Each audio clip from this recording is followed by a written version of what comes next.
एक राजा बहुत दिनों से पुत्र की प्राप्ति के लिए आशा लगाए बैठा था, लेकिन पुत्र नहीं हुआ। उसके सलाहकारों ने तांत्रिकों से सलाह लेने को कहा। सुझाव मिला कि किसी बच्चे की बलि दे दी जाए तो पुत्र प्राप्ति हो जाएगी। राजा ने राज्य में ढिढोरा पिटवाया कि जो अपना बच्चा देगा उसे बहुत सारा धन दिया जाएगा। एक परिवार में कई बच्चे थे, गरीबी भी थी।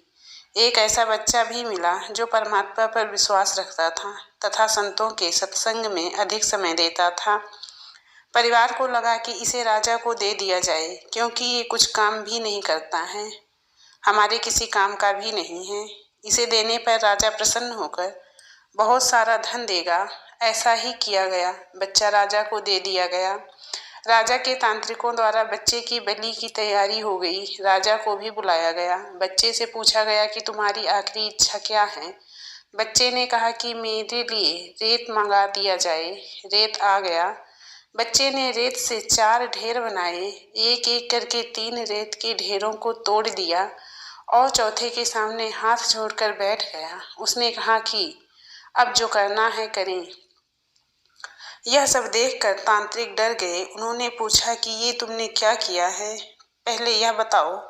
राजा ने भी पूछा तो बच्चे ने कहा कि पहली ढेरी मेरे माता पिता की है, मेरी रक्षा करना उनका कर्तव्य था, परंतु उन्होंने पैसे के लिए मुझे बेच दिया, इसलिए मैंने ये ढेरी तोड़ दी। दूसरी मेरे सगे संबंधियों की थी, उन्होंने भी मेरे माता पिता को नहीं समझाया। तीसरी आपकी है राजा, क्योंकि राज्य की प्रजा की रक्षा करना राजा का ही धर्म होता है, परंतु राजा ही मेरी बलि देना चाह रहे हैं, तो ये ढेरी मैंने तोड़ दी।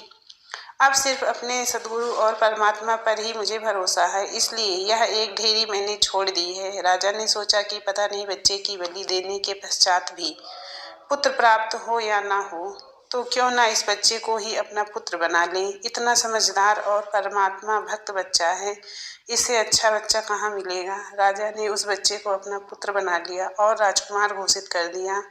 जो परमात्मा और सद्गुरु पर विश्वास रखते हैं उनका बाल भी बांका नहीं होता है। हर मुश्किल में एक का ही जो आसरा लेता है उसका कहीं से किसी प्रकार का कोई अहित नहीं होता है। सभी रिश्ते झूठे हैं, एक सहारा परमात्मा का ही सत्य है।